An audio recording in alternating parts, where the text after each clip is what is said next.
Whatever Milton had found in the house, Mom didn't want it getting out.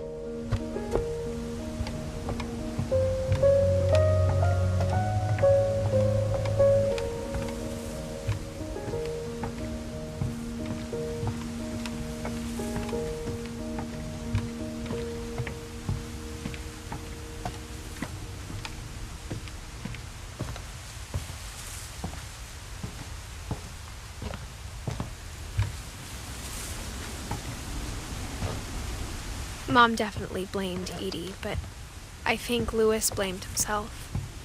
After he graduated, he just spent more and more time in his room, until Mom got him a job at the cannery. Everyone always told me to stay out of Louis's room, except Louis.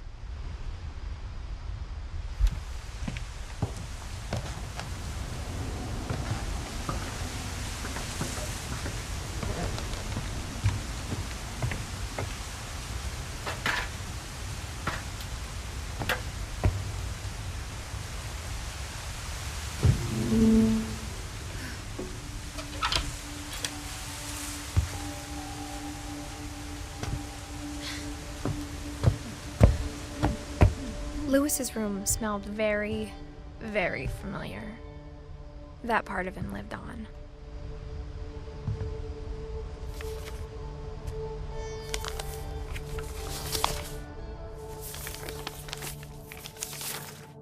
Dear Mrs. Finch, as Louis's psychiatrist, I can understand your desire for an explanation.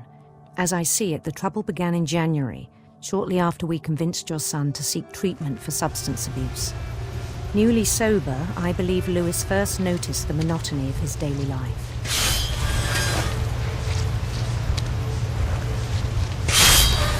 He kept working at the cannery, but he withdrew part of himself.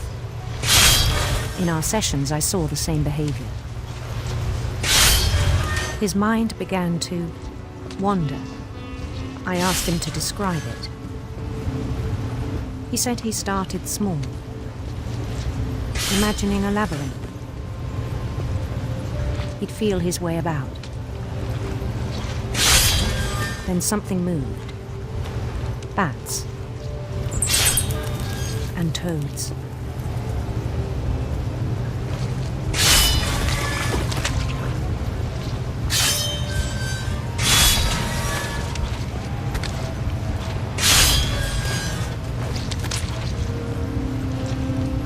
Things that have not names.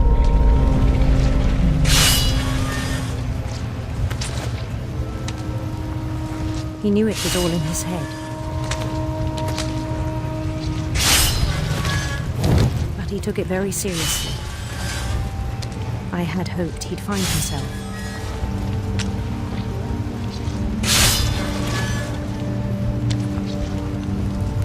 But he found something more. I worried about him then. Daydreaming at the cannery. I spoke with his boss. But he said Louis had become a model employee. Methodical, tireless, focused. Like a whole new Louis. So I let him go on.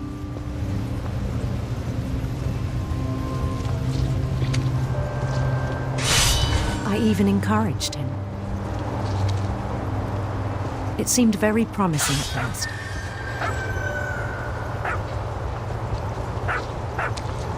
He told me he'd made a new friend.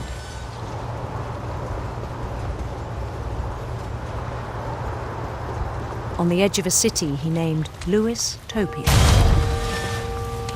He built the city up slowly, brick by brick. Then he made musicians.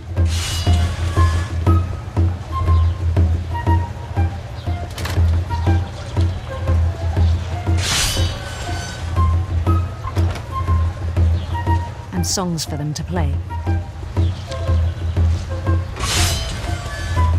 He talked about starting a band. And he was always humming something. Every day his imagination grew stronger.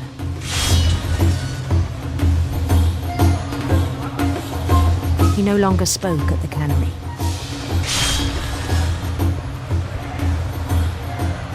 But his chopping was as reliable as ever. Then one day it struck him that all the cheering crowds, even the stones under his feet, were all in his imagination, so he could do whatever he wished.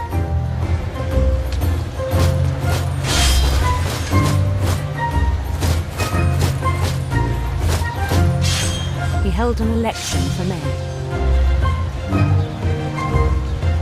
and he won. They begged him to stay, but his mind was already wandering. It became a game for him.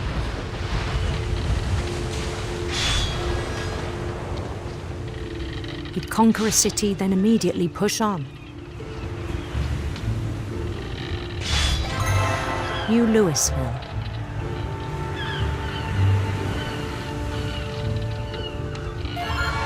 St. Louis. He started drifting away from our reality.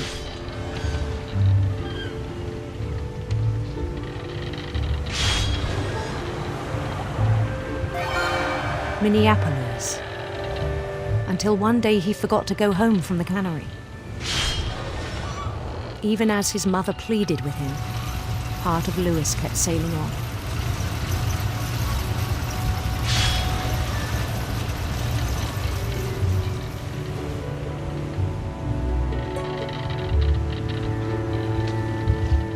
In Louisburg, he heard rumors of a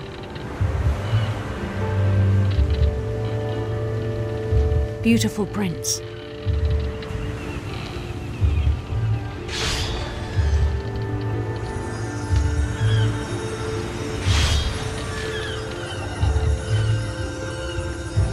The prince was on his own quest for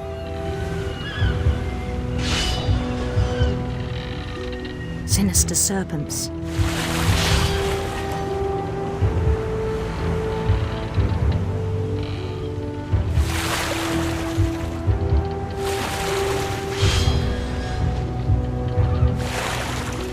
He followed the sound of his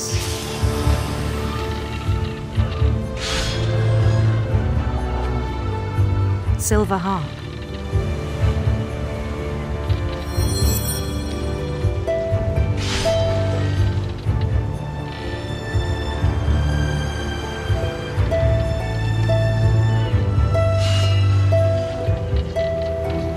His chase led him to a golden palace east of the sun and west of the moon. Even then, his logic remained sound. He knew the world was all in his imagination.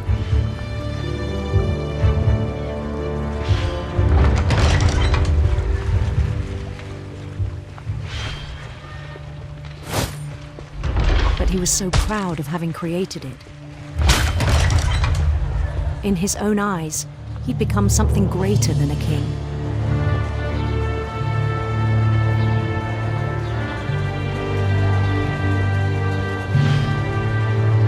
For someone who'd never known success in the real world, I think it was overwhelming. And then it struck him that the real Louis was not the one chopping salmon, but the one climbing the steps of a golden palace.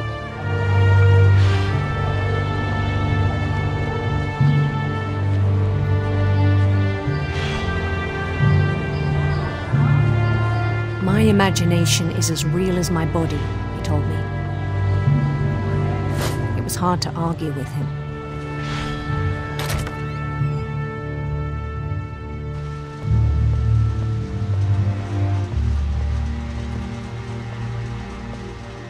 He began to forget the world we know.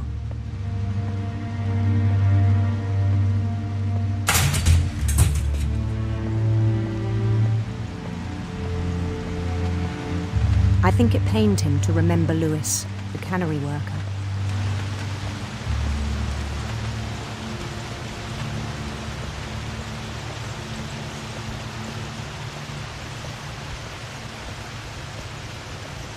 He began to despise the man with a royal contempt.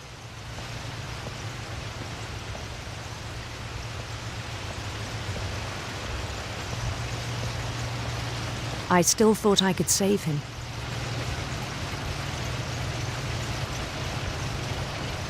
Even after he said he was being crowned king over all the lands of wonder.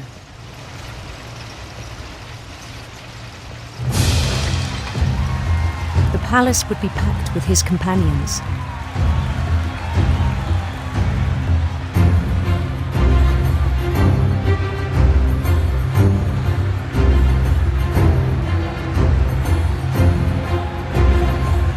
Including the wise Calico who'd insisted on inviting him.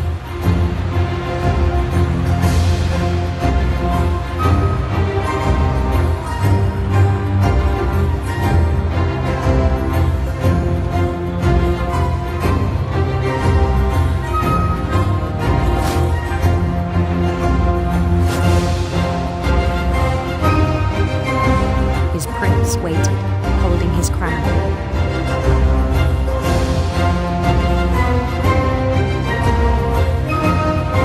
There was only one thing left to do.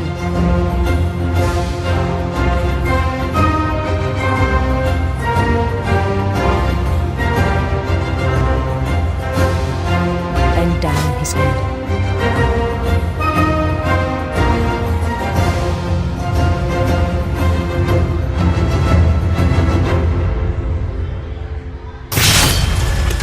I think you know. Mrs. Finch, your son was a kind man who will be missed by all of us who knew him.